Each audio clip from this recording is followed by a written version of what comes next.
sme sa pozreli na prebiehajúcu žatvu, ktorá odštartovala už v polovici júna. Ako prvý bol zberaný ozimný jačmeň v sladovníckej kvalite na poliach v okolí vodnej nádrže Zemplínska Šírava. Žatva bola realizovaná domácou technikou, a to dvoma kombajnami od výrobcu Claas s označením Lexion 8700 a 780 v prevedení TerraTrack spolu s lištami Megdon. Pre urýchlenie zberu boli k domácej technike privolané aj služby od lokálnych poskytovateľov s technikou od rovnakého výrobcu, a to s dvojicou kombajnov Claas Lexion 8700 a 770 s lištami Vario a Convio. Aj tieto kombajny boli v prevedení TerraTrack.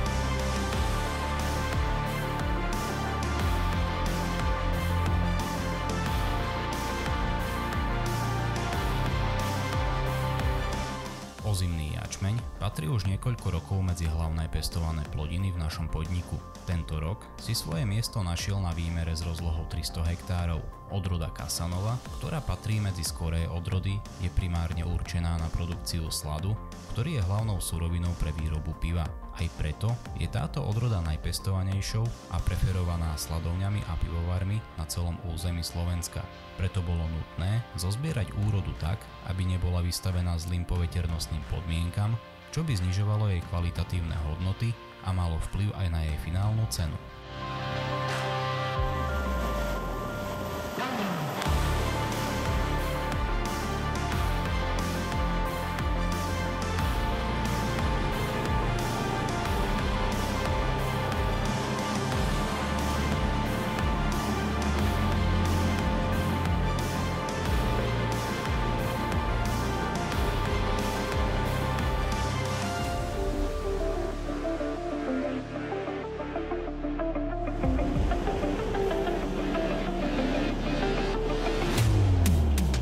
Ešte predtým, než sa úroda spracuje, je nutné ju uskladniť.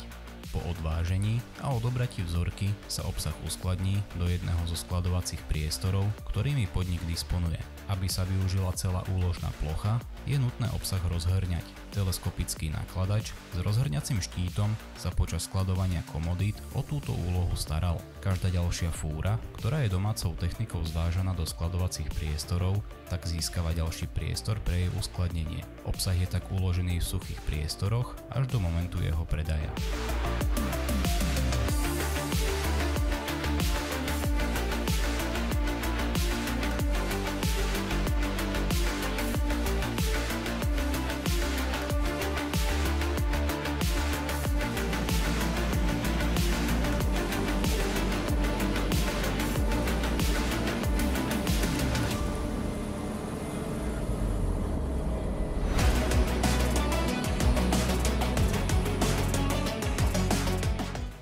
Ozimného jačmeňa sa začalo so zberom repky kapustovej neďaleko farmy Michalovce. Aj napriek výpadkom, ktoré boli spôsobené veľkým množstvom zrážok už v jarných mesiacoch a nerovnomerným dozrievaním, ktoré bolo spôsobené striedaním daždivých a slnečných dní, prebiehal zber bez väčších problémov. Technika si musela poradiť s hustým porastom, čo dalo zabrať aj odvozom. Postupne v závislosti od počasia a zrelosti sa zber realizoval aj v okolí strediska Čečehov a následne aj na stredisku v Porube pod Vyhorlatom.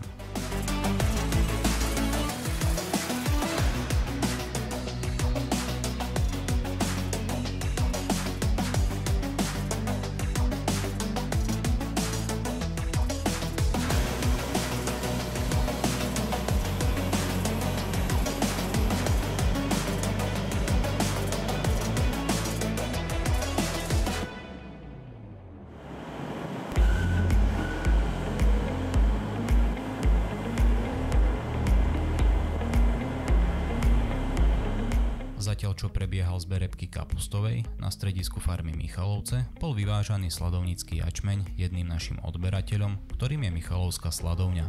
Regionálne dopestovaný jačmeň sa tak vyhýba dlhej prepravnej vzdialenosti, čo prispieva k jeho kvalite. Po nakládke teleskopickým nakladačom do predom naplánovaných odvozov sa jačmeň previezol na stredisko sladovne, ktorá má svoje sídlo v meste Michalovce. Podnik disponuje vlastnou nákladnou dopravou, čo prevoz komodít uľahčuje. Možnosť využitia externej prepravy ponúka zákazníkom zlepšenia logistiky počas žatevných prác.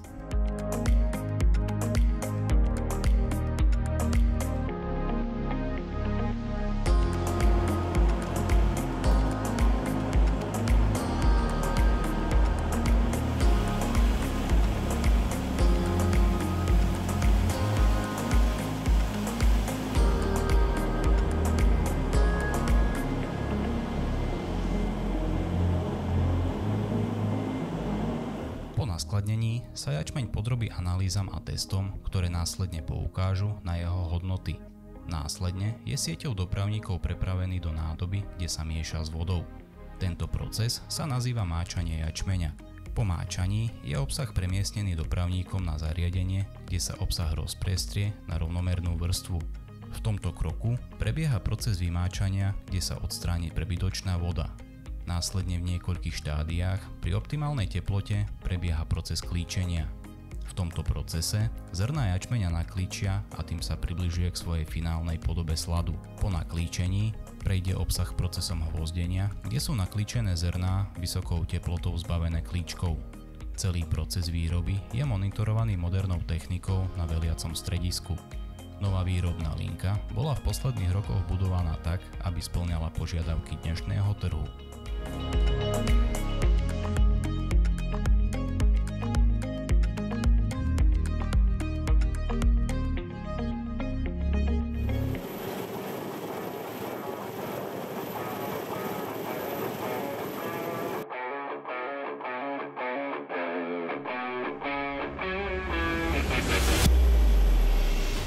Posledná bola zberaná pšenica v okolí strediska Čečehov, zatiaľ čo dvojica domácich kombajnov realizovala zber na parcelách s menšou výmerou, ostatná technika pracovala na vedľajších parcelách. Traktory Fendt 724 a 942 Vario spolu s tandémovými vlekmi Öla TMK 202 sa starali o odvoz. Pre zlepšenie logistiky bol aj tu zapojený traktor Fendt 724 Vario spolu s prekladacím vozom Gustrover. Pri neprítomnosti odvozov slúžil prekladací voz ako medzisklad, čo eliminovalo státie kombajnov. Po dokončení menších parciel sa domáca technika presunula k ostatnej technike a spoločne sa presunuli na ďalšiu parcelu.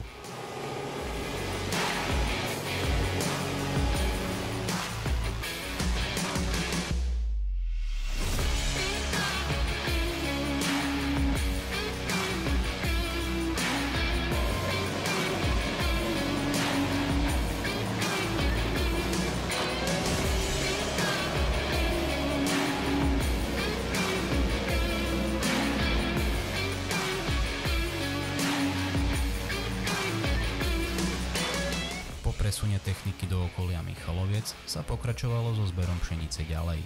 Parcela, na ktorej technika pracovala, patrila medzi posledné, ktoré bolo nutné pozberať. Aj z tohto dôvodu sa žatevné práce vykonávali, pokiaľ to poveternostné podmienky dovoľovali. Technika tak často žatevné práce ukončovala až vo večerných hodinách. Ak sa ti toto video páčilo a máš záujem aj o iné videá z prostredia podniku Agrospol Michalovce, neváhaj a podpor tento kanál svojím odberom.